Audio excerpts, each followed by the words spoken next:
GF-17 block 3 को Pakistan air force की service में बाकायदा तौर पर इंडक्ट कर दिया गया है। ब्लॉक 3 एक 4.5 जनरेशन का मल्टी रोल फाइटर जेट है और GF-17 ब्लॉक 3 वेपन्स और एवियोनिक्स के मामले में पाकिस्तान एयरफोर्स के F-16 से कई गुना बेहतर है। वो कौन से वेपन्स, एवियोनिक्स और स्ट्रक्चर की चेंजेस हैं जो GF-17 ब्लॉक 3 को इतना ज्यादा खतरनाक बनाती हैं? आइए जानते हैं आज की इस वीडियो में। GF-17 ब्लॉक 3 के वेपन्स, एवियोनिक्स और स्ट्रक्चर के अंदर GF-17 ब्लॉक 1 और GF-17 ब्लॉक 2 के कंपैरिजन में बहुत मेजर अपग्रेड्स की गई हैं। ब्लॉक 3 के एवियोनिक्स में जो सबसे अहम अपग्रेड की गई है वो GF-17 ब्लॉक 3 का रडार है। GF-17 ब्लॉक 3 के अंदर KLJ-7A active electronically scanned array radar जो है उसको इंस्टॉल किया गया है। याद रहे कि जो GF-17 ब्लॉक 2 एयरक्राफ्ट हैं उनके अंदर KLJ-V2 passive electronically scanned array radar का जो है इस्तेमाल किया जाता था। ब्लॉक 3 के रडार के अंदर ये जो चेंज है ये किस वजह से बहुत ज्यादा इंपॉर्टेंट है, इसको समझने के लिए आइए हम passive electronically scanned array radar और active electronically scanned array radar के दरमियान एक कंपैरिजन करते हैं। आपके जो passive electronically scanned array radar होते हैं इनके अंदर इलेक्ट्रॉनिक वेव्स जो हैं या जिन्हें आप सिग्नल कहते हैं उसको ट्रांसमिट करने के लिए सिर्फ एक ट्रांसमीटर और सिर्फ एक ही रिसीवर होता है, जिसकी वजह से इन रडार्स को जैम करना बहुत ज्यादा आसान होता है। इसके अलावा क्योंकि इन रडार्स के अंदर सिर्फ एक ट्रांसमीटर होता है तो इसी वजह से इनके अंदर जो सिग्नल फेलियर की प्रॉब्लम्स है वो भी बहुत ज्यादा होती हैं। एक ट्रांसमीटर होने की वजह से ज्यादा एरिया को स्कैन करने के लिए ये जो आपके passive electronically scanned array radars होते हैं इनको मुसलसल मूव करना पड़ता है, जिसकी वजह से आपके ये जो रडार्स हैं इनको फाइटर जेट की नोज कोन के अंदर इंस्टॉल करने के लिए जगह ज्यादा रिक्वायर्ड होती है। इसके अलावा इन रडार्स की एक्यूरेसी कम होती है, इनकी रेंज भी कम होती है और इन रडार्स को जैम करना बहुत आसान होता है। इनके मुकाबले में आपके जो active electronically scanned array radars होते हैं इनके अंदर एक से ज्यादा ट्रांसमीटर और रिसीव मॉड्यूल्स होते हैं। मिसाल के तौर पर जो ब्लॉक 3 का KLJ-7A रडार है इसके अंदर 600 से भी ज्यादा ट्रांसमीटर और रिसीव मॉड्यूल्स मौजूद हैं। ट्रांसमीटर और रिसीव मॉड्यूल्स के ज्यादा होने की वजह से इस रडार को जैम करना जो है वो बहुत ज्यादा मुश्किल हो जाता है। इसकी वजह यह है कि आपकी जो जैमिंग पोर्ट्स होती हैं वो एक वक्त के अंदर आपका जो एक ट्रांसमीटर और रिसीव मॉड्यूल है सिर्फ उसको ही जैम कर सकती हैं। इसके अलावा ट्रांसमीटर और रिसीव मॉड्यूल्स जो है वो तादाद के अंदर ज्यादा हैं, तो अगर कोई एक ट्रांसमीटर और रिसीव मॉड्यूल फेल भी हो जाता है तो जो रडार के बाकी ट्रांसमीटर और रिसीव मॉड्यूल्स हैं वो जो अपनी वर्किंग है उसको जारी रख सकते हैं। Active electronically scanned array radars के मजीद फायदों के बारे में बात करें तो इन रडार्स के जो ट्रांसमीटर और रिसीव मॉड्यूल्स होते हैं ये ट्रांसमीटर और रिसीव मॉड्यूल्स एक वक्त के अंदर डिफरेंट डायरेक्शंस के अंदर जो वेव्स हैं उनको भेज सकते हैं, इसकी वजह से जो आपका रडार है उसको मूव नहीं करना पड़ता और इसी वजह से इन रडार्स को फाइटर जेट की नोज कोन के अंदर इंस्टॉल करने के लिए कम जगह रिक्वायर्ड होती है। इसके अलावा इन रडार्स की एक्यूरेसी जो है वो भी ज्यादा होती है और इन रडार की जो रेंज है वो भी ज्यादा होती है। ब्लॉक 3 का जो KLJ-7A रडार है ये एक 3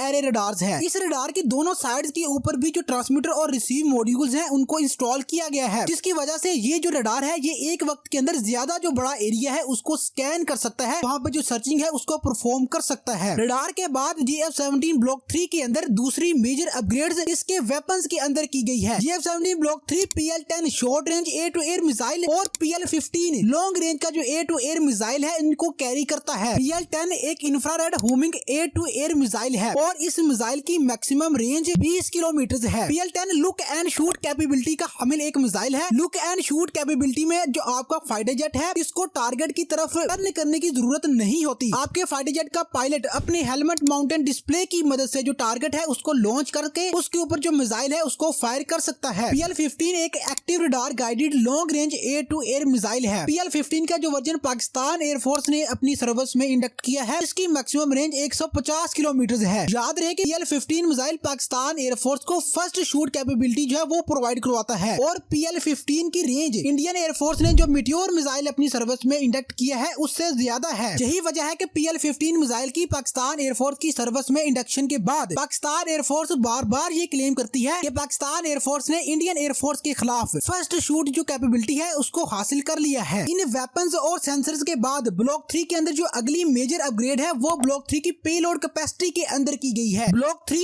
एक वक्त के अंदर 4 PL-15 beyond visual range air to air missiles, 2 PL-10 short range के एयर टू एयर मिसाइल्स, एक जैमिंग या टारगेटिंग पॉड और एक एक्सटर्नल फ्यूल टैंक को कैरी कर सकता है। याद रहे कि GF-17 ब्लॉक 2 एक वक्त के अंदर सिर्फ 2 PL-12 BVR missiles, 2 PL-5 short range की मिसाइल्स और एक जैमिंग पॉड या एक जो फ्यूल टैंक है उसको कैरी कर सकता था। ब्लॉक 3 की ये जो वेपन पेलोड की कैपेसिटी के अंदर इजाफा है इसकी दो वजूहत हैं। पहली वजह यह है कि ब्लॉक 3 के अंदर जो इलेक्ट्रॉनिक वारफेयर की पोर्ट्स हैं उनको कैरी करने के लिए एक चिन माउंटेड जो हार्ड पॉइंट है उसका इजाफा किया गया है। इसकी वजह से अब जो ब्लॉक 3 है वो ये इलेक्ट्रॉनिक वारफेयर की पोर्ट्स को अपने इस चिन माउंटेड हार्ड पॉइंट के ऊपर कैरी कर सकता है, जबकि जो सेंटर लाइन वाला हार्ड पॉइंट है उसके ऊपर जो एक फ्यूल टैंक है उसको कैरी किया जा सकता है। और बियॉन्ड विजुअल रेंज के जो एयर टू एयर मिसाइल्स हैं उनको कैरी करने के लिए ब्लॉक 3 के अंदर 2 ड्यूल एजेक्टर रैक्स का इजाफा किया गया है, जिसकी वजह से अब ब्लॉक 3 एक वक्त के अंदर 4 PL-15 मिसाइल्स को कैरी कर सकता है। याद रहे कि JF-17 ब्लॉक 3 अब पाकिस्तान एयरफोर्स के जो F-16 हैं उनके बराबर वेपन्स को कैरी कर सकता है। F-16 भी एक वक्त के अंदर 4 बियॉन्ड विजुअल रेंज के एयर टू एयर मिसाइल्स और 2 शॉर्ट रेंज के एयर टू एयर मिसाइल्स को कैरी करते हैं। तो JF-17 ब्लॉक 3 साइज में F-16 से बहुत ज्यादा छोटा होने के बावजूद भी F-16 के बराबर वेपन्स को कैरी कर सकता है, तो ये JF-17 ब्लॉक 3 के लिए एक बहुत बड़ा प्लस पॉइंट है। वैसे भी JF-17 ब्लॉक 3 वेपन्स और एवियोनिक्स के मामले में पाकिस्तान एयरफोर्स के जो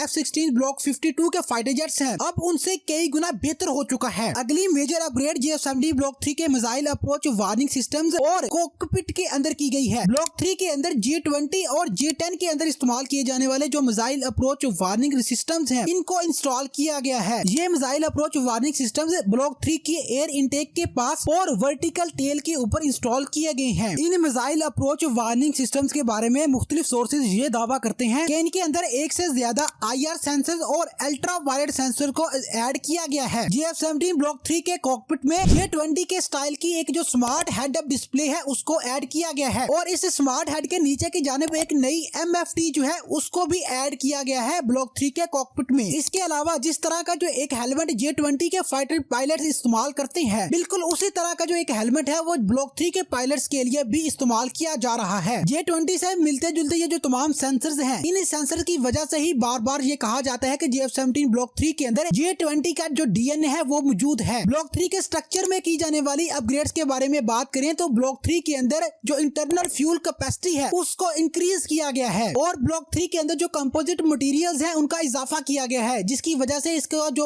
ओवरऑल वजन है वो कम हो गया है पहले ब्लॉक्स की निस्बत। ज्यादा फ्यूल को कैरी करने के लिए ब्लॉक 3 का जो कॉकपिट है इसके नीचे 2 छोटे जो फ्यूल टैंक्स हैं उनको ऐड किया गया है। याद रहे कि ब्लॉक 1 और ब्लॉक 2 के अंदर जो ये जो फ्यूल टैंक्स हैं वो मौजूद नहीं थे। ब्लॉक 3 के अंदर ये जो तमाम नए एवियोनिक्स और इलेक्ट्रॉनिक वारफेयर के जो कंपोनेंट्स ऐड किए गए हैं इन तमाम कंपोनेंट्स को ठंडा रखने के लिए वर्टिकल टेल के पास एक जो छोटा सा एयर इनलेट है उसको भी ऐड किया गया है। याद रहे कि इसी तरह का जो एयर इनलेट है वो आपको जो 4.5 जनरेशन के दूसरे फाइटर जेट्स हैं जिनके अंदर यूरोफाइटर टाइफून और J-10 वगैरह शामिल हैं उनके अंदर भी देखने को मिलता है। ब्लॉक 3 के एयर इनटेक्स में ब्लॉक 1 और ब्लॉक 2 के कंपैरिजन में जो साइज है उसको इंक्रीज कर दिया गया है। इसके अलावा ब्लॉक 3 की जो विंग टिप्स हैं इनके अंदर भी कुछ चेंजेस की गई हैं जो ये वादे करती हैं कि यहाँ पर जो कुछ इलेक्ट्रॉनिक वारफेयर के कंपोनेंट्स हैं उनको ऐड किया गया है। इसके अलावा ये जो चेंजेस है ये इस वजह से भी की गई है ताकि ब्लॉक 3 PL-10 मिसाइल्स को कैरी कर सके। ब्लॉक 3 के स्ट्रक्चर में जो एक और अपग्रेड है वो मेन विंग्स के जो फ्लैप्स हैं उनके अंदर की गई है। ब्लॉक 3 के प्रोटोटाइप्स की जो तस्वीर हमारे पास आई थी उनके अंदर इन फ्लैप्स का जो रंग है वो तब्दील था, जो ये शो करता था कि इन फ्लैप्स के अंदर जो कुछ मजीद इलेक्ट्रॉनिक वारफेयर के कंपोनेंट्स हैं उनको ऐड किया गया है। इसके अलावा ब्लॉक 3 की जो नोज कोन है इसको साइज के अंदर बड़ा किया गया है ताकि इसके अंदर जो KLJ-7A रडार है उसको इंटीग्रेट किया जा सके। और ब्लॉक 3 के अंदर नोज कोन के पास सिर्फ एक जो एंटीना है वो मौजूद है, जबकि ब्लॉक 1 और ब्लॉक 2 के अंदर नोज कोन के पास 3 से ज्यादा एंटीने जो है वो मौजूद होते हैं। ब्लॉक 3 के वेपन्स के अंदर जो एक और इजाफा है वो Taimur air launch cruise missile का है। तैमूर एक लॉन्ग रेंज का एयर लॉन्च क्रूज मिसाइल है जिसकी रेंज सोर्सेज के मुताबिक 1200 किलोमीटर तक हो सकती है। तैमूर क्रूज मिसाइल और ब्लॉक 3 के कॉम्बिनेशन के बारे में एक डिटेल वीडियो पहले ही हमारे चैनल पर मौजूद है जिसका लिंक आपको डिस्क्रिप्शन के अंदर मिल जाएगा। तो फ्रेंड्स आज की वीडियो के लिए बस इतना ही। उम्मीद करता हूँ कि आपको आज की ये जो वीडियो है ये पसंद आई होगी। इस वीडियो को एंड तक देखने का बहुत शुक्रिया।